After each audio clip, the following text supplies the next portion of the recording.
In this presentation, we will explain the general principles of validity, formalities, interpretation, and rectification of wills. We will begin by looking at the validity of and formalities for wills.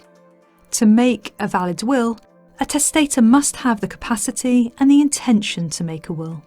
In addition, the requirements of Section 9 of the Wills Act 1837 must be satisfied.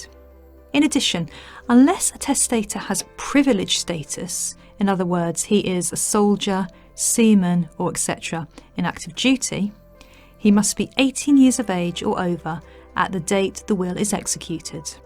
As well as testamentary capacity, a testator must also have the requisite mental capacity to make a valid will.